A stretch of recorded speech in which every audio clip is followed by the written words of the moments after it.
అందరికి నమస్కారం. సముద్ర ఫార్మ్స్ నుంచి మీ సందీప్. ఇక్కడ చూపిస్తున్నాను చూడండి. ఇక్కడ ఒక మా ఫామ్ హౌస్లో ఇక్కడ ఫామ్ హౌస్ పక్కన స్విమ్మింగ్ పూల్ పక్కనే మామిడి చెట్లు ఉన్నాయి. ఈ మామిడి చెట్లు ఇప్పుడు ఫ్రెష్గా మనము మామిడి కాయలు కోసినాము. ఆ కోసిన మామిడికాయలను కట్ చేసి ఇప్పుడు మనం పచ్చడి పెట్టబోతున్నాము.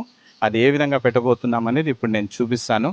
ఇక్కడ చూడండి, మనకు మనం తీసుకున్నటువంటి మామిడికాయలను ఈ విధంగా ముక్కలుగా కట్ చేసుకొని ఇప్పుడు మనము ఆవకాయ పెట్టబోతున్నాము. అదేవిధంగా ఈరోజు ఆవకాయ మిగిలినటువంటి ఆ పాత్రలో ఉండేటటువంటి ఆ గ్రేవీతో ఈరోజు వేడి అన్నం కలుపుకొని మనము ఫస్ట్ ఆవకాయ పచ్చడి ఈ సీజన్లో తినబోతున్నాము. అది ఏ విధంగా ఉంటుందనేది కూడా నేను చూపిస్తాను మీకు. చూడండి.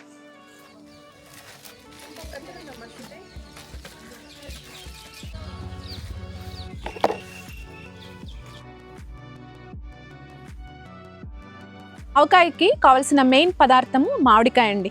ఇక్కడ చిన్న రసాలు తీసుకున్నామండి. చిన్న రసాలని మనము ముక్కలుగా కోసుకున్నట్టయితే టెంకతో పాటు 4 నుంచి 6 ముక్కలు అవుతాయండి. దీన్ని టెంకతో పాటు ఉంచి కట్ చేసిన తర్వాత శుభ్రంగా క్లీన్ చేసుకోవాలన్నమాట. క్లీన్ చేసుకోగా ఈ విధంగా ఉంటుంది. ఓకేనా? అదేవిధంగా మామిడికాయ ముక్కలు రెడీ చేసుకున్న తర్వాత దానికి కారం, తగినటువంటి కారం. ఈ కారం మీరు గుంటూరు మిర్చి ఎండలో కాసేపు పెట్టి మీరు ఆడించినా పర్లేదు, రెడీమేడ్గా కొనుక్కున్నా కూడా పర్లేదు. ఓకే, చెప్తాను. కావలసిన పదార్థాలు అవి చెప్పిన తర్వాత కొలతలు చెప్తాను. కావలసిన పదార్థాలు చూస్తున్నారు కదండి. ఇప్పుడు ఆవకాయ పెట్టే విధానాన్ని మనము చూద్దామండి. అంటే ఇది చిన్న రసాలతో మామిడి ముక్కలు 4. చిన్న రసాలంటే మా సైడ్ దీన్ని ఆవకాయ కాయ అంటారు, రాయలసీమ సైడు. ఆంధ్ర సైడ్ అయితే చిన్న రసాలు అంటారు. చిన్న రసాల స్పెషాలిటీ ఏంటంటే టెంక గట్టిగా ఉండడం వల్ల ముక్క త్వరగా మెత్తబడదన్నమాట. ఆవకాయ చాలా రోజుల పాటు నిల్వ ఉంటుంది. సో ఈ ఆవకాయకి మామిడికాయ ముక్కలు అయిన తర్వాత మనం ఎలా చేసుకుందామో చూద్దాం. మామిడికాయలు తీసుకోవచ్చు ఆవకాయ పెట్టడానికి? మేమైతే చిన్న రసాలే తీసుకుంటాము. పెద్దది ముక్కలు ఊరగాయి తర్వాత మాగాయ పచ్చడికి అయితే అది వేరే విధంగా ఉంటుందన్నమాట, దాన్ని తీసుకుంటాం. ఇప్పుడు ఈ ముక్కలు ఈ పాత్రతో కొలుచుకున్నట్టయితే 4 గిన్నెల ముక్కలు అన్నమాట. 4 గిన్నెల ముక్కలకు కారం ఒక గిన్నె. ఓకేనా? ఆవు పొడి ముప్పావు గిన్నె. అదేవిధంగా ఉప్పు 1/2 నుండి 1కి మధ్యలో అన్నమాట. ఓకే. నెక్స్ట్ మెంతులు ఒక పిడికిడి నుంచి 2 పిడికిళ్ళు వేసుకోవచ్చు. 1 కేజీకి లేదు బాగుంటుంది, టేస్ట్ బాగుంటుంది. 1 కేజీ ముక్కలకు ఒక స్పూన్ మెంతులు అన్నమాట.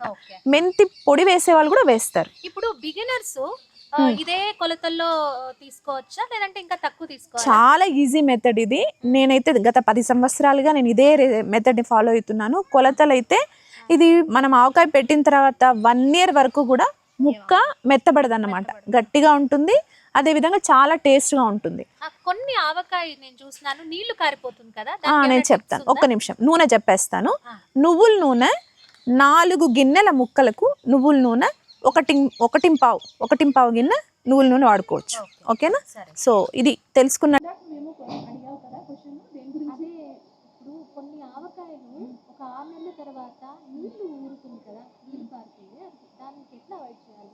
దాన్ని అవాయిడ్ చేయాలంటే టిప్ ఏంటంటే ముక్కలు మనం కలిపేటప్పుడు కాస్త పసుపు నూనె వేసి కలుపుకోవాలన్నమాట. ఫస్ట్ నూనెతో కలుపుకోవాలి. అంటే ఎక్కువ నూనె వేయకూడదు, కాస్త నూనె ఒక 1/2 లీటర్ నూనె అందులో వేసి పసుపు వేసినామనుకో ఆ ముక్క మెత్తబడుతుంది. ఎప్పుడైతే ముక్క మెత్తబడుతుందో మనం మామూలు మామూలు ముక్కల పచ్చళ్ళు ఎలా అయితే నీళ్ళు ఊరుతుందో ఆ విధంగా నీళ్ళు వదిలేస్తాం అనమాట. అది ఒకటి మెయిన్ థింగ్. ఓకేనా? ఇప్పుడు మనం కొలుచుకుందామా? ఓకేనా? కొన్ని వేస్తావా ఇందులో?